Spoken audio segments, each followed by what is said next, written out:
Hello and good morning, Composition 3 class. This is your professor, Jeremy Sullivan, and this is the Friday morning section. There is only one class this semester, so that should make it easy to identify you. Today I'm just going to introduce myself and the class to you, what the expectations and the goals of the class are, how you will be evaluated, and general rules to follow as we go forward. So I think the first thing to talk about is what we're doing right now. There's a cyber campus that is our own built-in Chungnam system, which you need to access using your student number in order to follow this class and get your attendance and get a grade. You have to log in every week, and then you have to watch the lecture. That's the basic thing. In the lecture, I'm going to give you instructions, and you need to follow them in order to get a good grade. Pretty straightforward, right? Now, I do it my own particular way, so that's what I need to explain. I've heard various rumors about online, offline. Originally, the university was pushing us to do offline classes in person, which most professors prefer to do anyway. I am one of them. I would like to be in the classroom with you, but it's not realistic. In fact, it's dangerous. So we are doing online classes. I'm going to record the lecture in my office right here, and I'm going to use a whiteboard and just pretend that you are all sitting in front of me, that you're all in the front row, and that I'm talking to you. So this is my virtual classroom. In previous semesters, last year, this is the fourth semester of Corona life.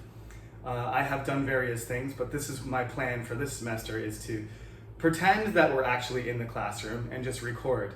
So I'm going to make some mistakes. I'm not going to edit or anything. If there are significant mistakes, I will follow up and correct them by making notes below the video, or by telling you that I made a mistake. So we'll just go through it. That'll minimize the editing and fixing and preparation time, because honestly it takes a while to get a video uploaded and delivered to you. So we'll just treat this like a virtual classroom, and maybe it'll be more interesting for you too. I hope so. Some people think that after Chuseok there's a chance that we're going to go back into the classroom.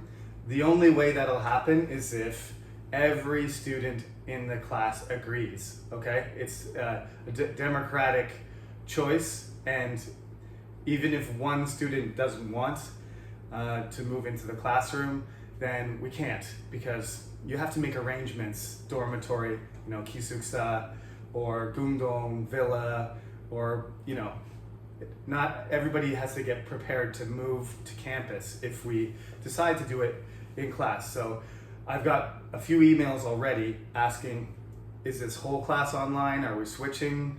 Or what's going on? I think the most likely situation is that the whole class is online except for the exam, just like last semester. I don't think the numbers are going to go down quickly enough, and I don't think enough people are going to be vaccinated by the time Chuseok is here. That's very optimistic. I'm not being a pessimist, I'm being a realist. Okay, so that's stuff out of the way. Basically, we're planning to do this online, which means every week you need to watch a recorded lecture. This is week 1. Everybody's with me? Good. We will periodically do a Zoom meeting, which will be a supplementary thing. It's not going to be like week 2, week 3, week 4 kind of thing. I will just announce that we're going to have a Zoom meeting, the purpose of which is just for me to talk to you in real time. This class is a writing class, so you're just going to email me assignments and write, and I'm going to read and I'm going to write back.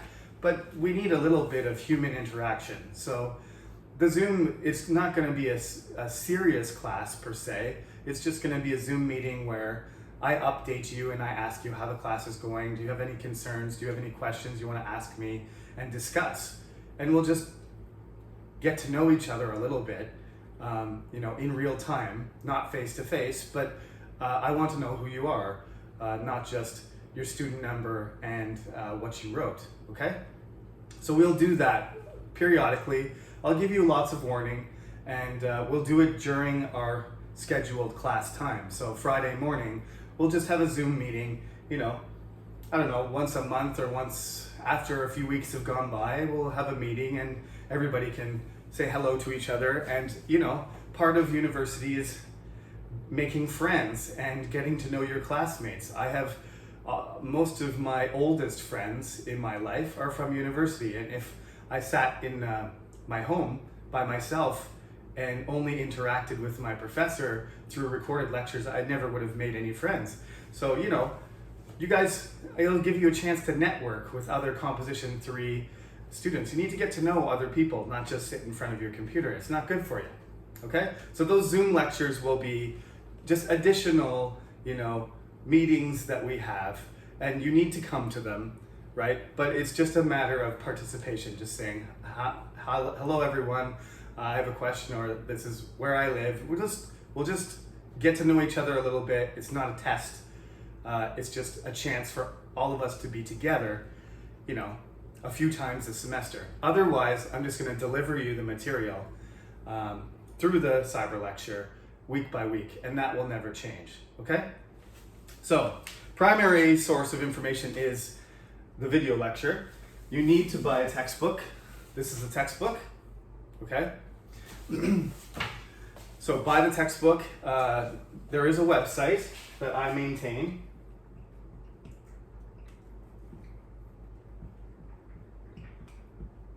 On that website, there's a composition tab, and there's a composition 2 section, and there's a composition 3 section. So make sure you go to the correct tab, and then you go to composition 3. Now, each lecture will be directly linked through the cyber lecture. So you just go to your, you know, course, log in to the portal, go to your course, click on it, and it'll go right to YouTube. And you click on the link, it'll go right to the home page for this class. So we have a home page, right? It's a composition section of my website, and there's this YouTube channel that I use. And this is how I did it when the coronavirus stuff started. And I've continued to do that because no matter what happens to the website, YouTube is always working 24 hours. It never goes down. And my website never goes down. So if there's problems with the CNU stuff, we can still have class and you can still access it whenever you need to. It's very reliable, and I'm comfortable with it. So the two systems are connected, but in order to get credit for your attendance, you must access through the CNU portal using your student number, okay? Now, my name is Professor Sullivan. You can call me Professor Sullivan, that's fine. As you know, in English, we don't usually use teachers' first names, so I'm not Professor Jeremy, actually. In English, I'm Professor Sullivan, okay?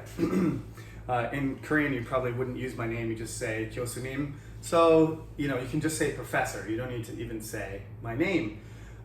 When you email me though, please, Professor Sullivan is the proper way to write it. Then write your question, comment, or concern, and then write your own name and your student number. Make sure there's a subject line. I have a question about last class, or, you know, when is the exam scheduled, or I wasn't in class last week, can I ask something? Whatever the subject is, put the subject line.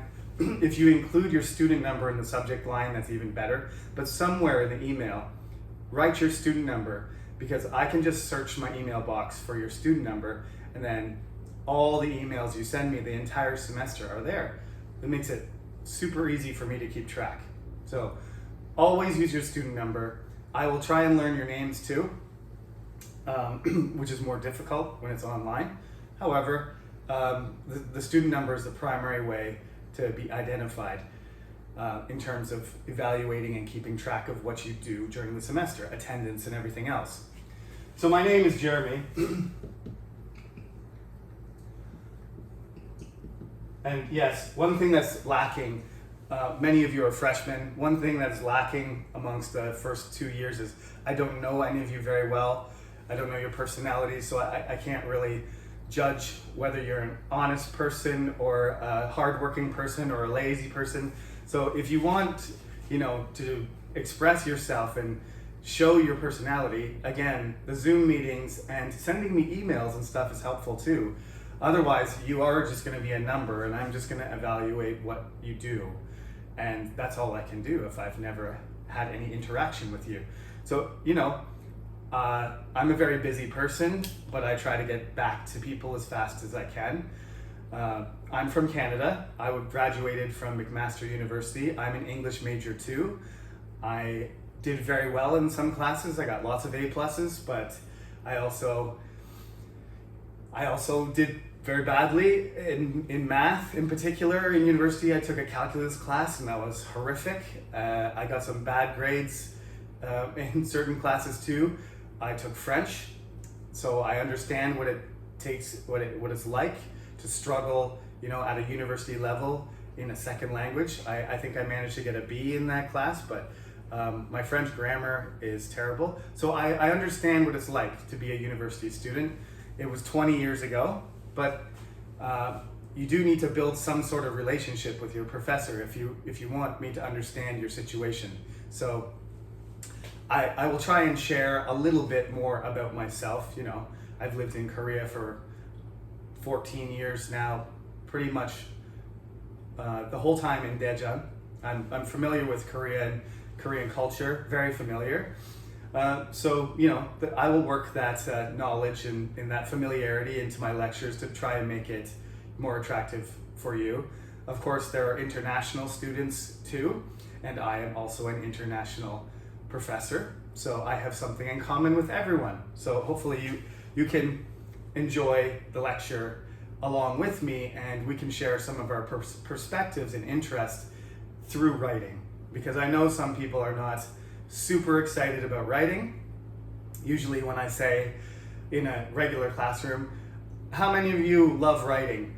Out of a class of 20, sometimes there's a few hands.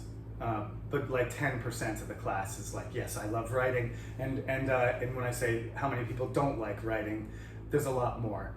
So why is that people dislike writing so much? It's partly the type of writing that we have to do. And to be honest, this is the type of writing I have to teach you. I want to teach you academic writing. So one thing is to make the lectures as interesting as possible and choose the right topics. But you have to have the right attitude. You have to go into the class and be like, I want to improve my writing, but it's going to take a lot of effort, and it's going to be a slow process. Writing is a process. I need to spend a lot of time writing if I want to be better at it. Now, when I was a senior student myself, because some of you are probably third year or fourth year students, my professor told me, one of my favorite professors and one of the most difficult professors. I never managed to get an A+ in his class, but I tried, and I got an A in his class, but it was a very challenging class, and I was meeting with him one time asking him how could I improve my writing, and he said particular things to me, but at the end of our little talk, what he said was, if you really want to be a good writer, you have to write every day, right? You have to write every day. And he didn't mean, text message or write in your diary. He meant write. Like write a novel, write a book, write an essay, write, serious writing. And I said, do you do that? And he said, absolutely. Every day. Every day I write something. And he was a kind of English machine.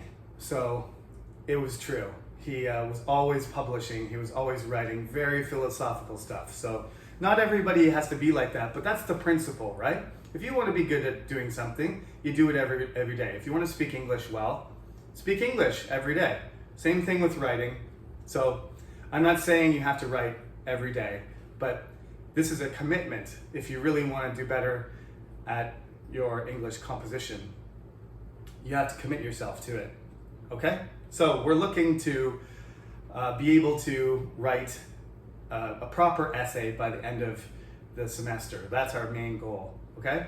So the resources, as I said, this lecture, me speaking to you, email, notices on the cyber campus, the textbook, and my website. These are all resources you should use. Use all of them, okay? The lecture is the most important thing. That's where most of the instruction will occur, and these other things will help you double check or access things that I tell you to do in the lecture, okay? I can't ask, I'm used to saying, are there any questions? But usually, Chungnam students usually don't ask questions anyway, so it's kind of it doesn't really matter if you're here or not. Any questions? No? Okay, I'll keep going.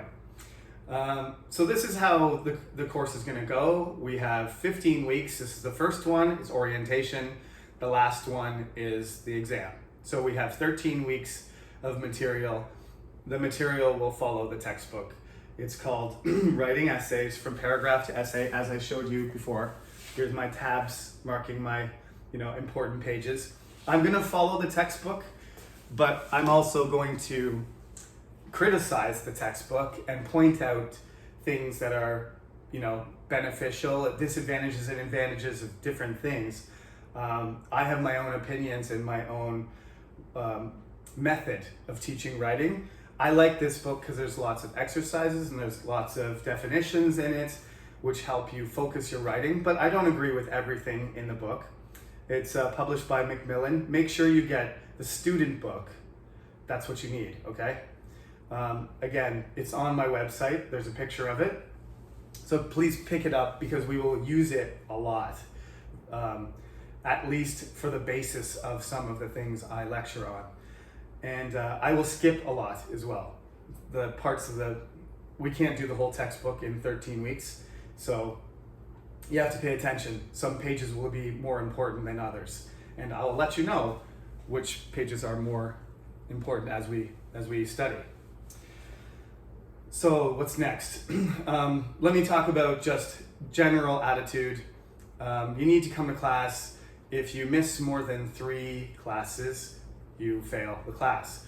If you have a good excuse for missing class, like you're sick, you need a doctor's note. You need to prove it. I know there's COVID and everything, but you still have to follow the guidelines, okay? So you can't just say I have COVID and you don't. You have to provide some proof, some documentation.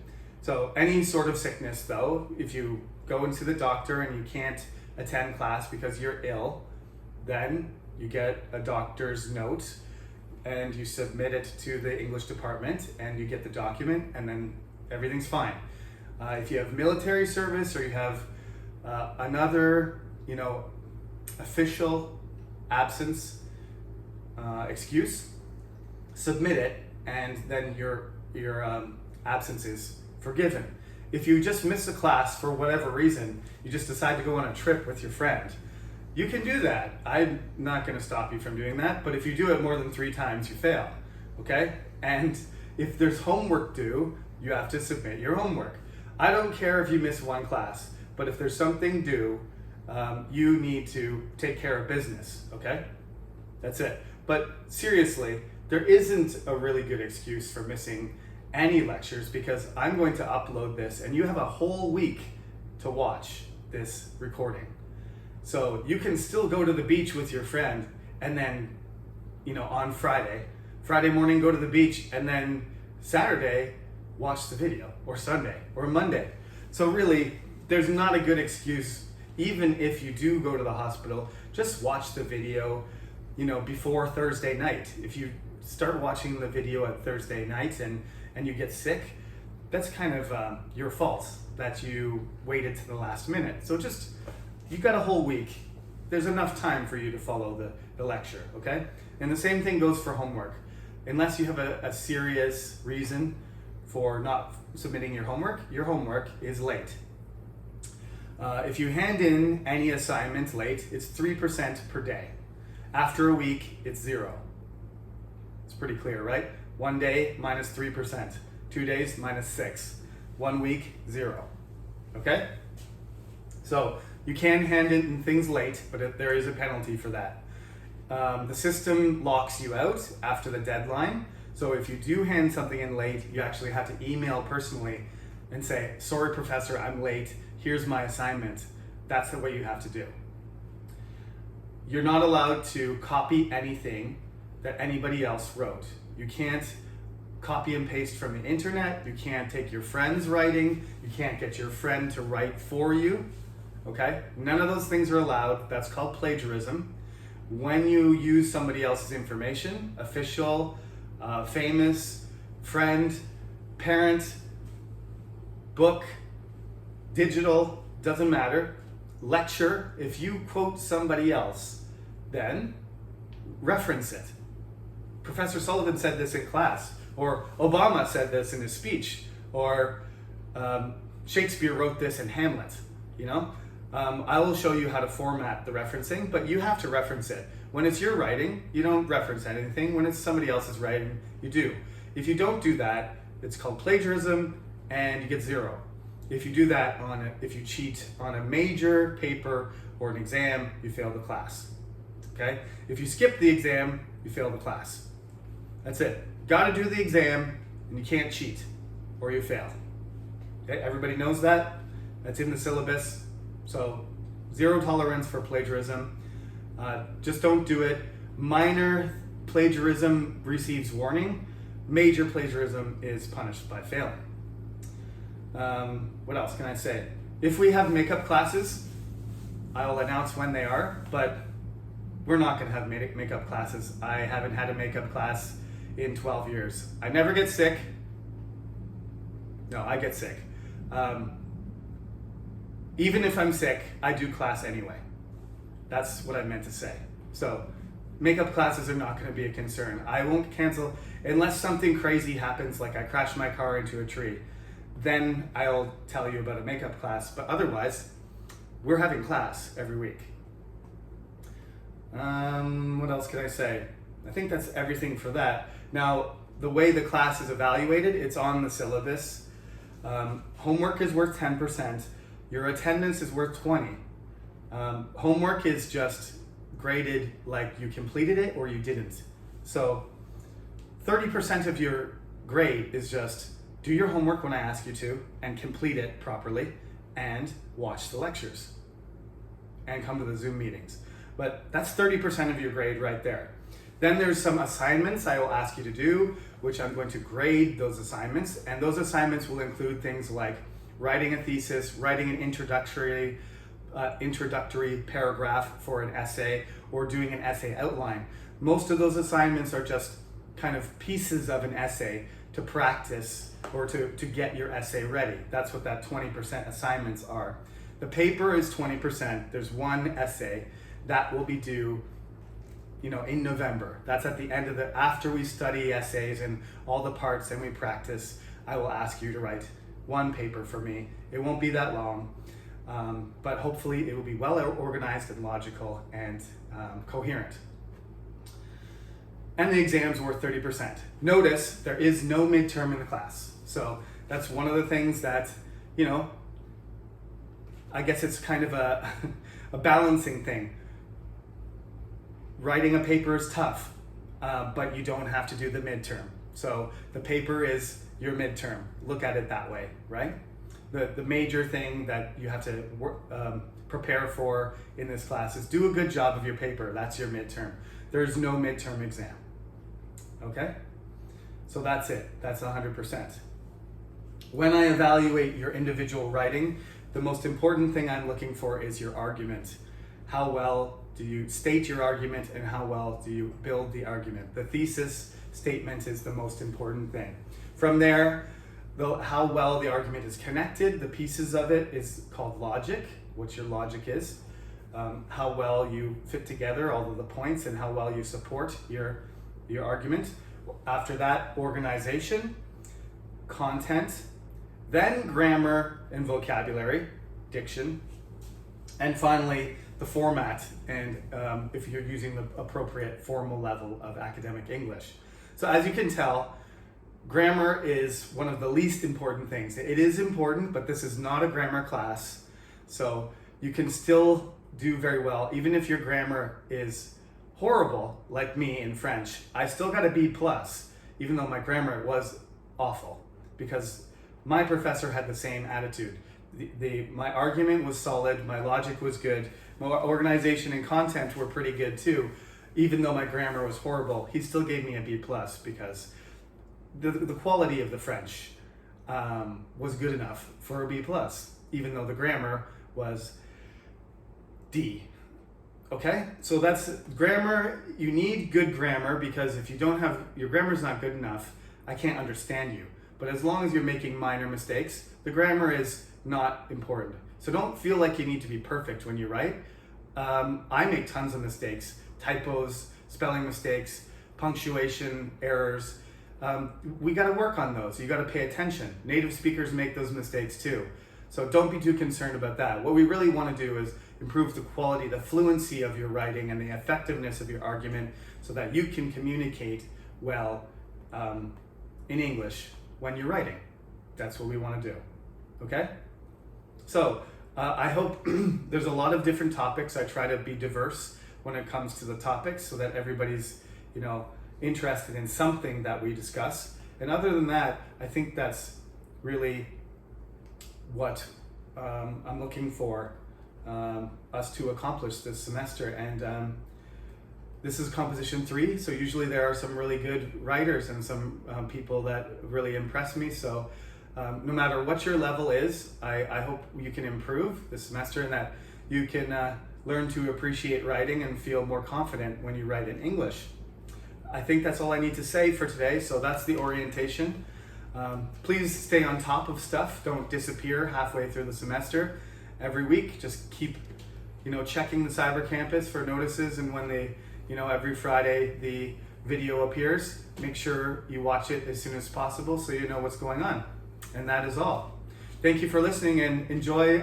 Finally, we've got some blue sky, and perhaps the weather is changing a little bit, so have a great weekend.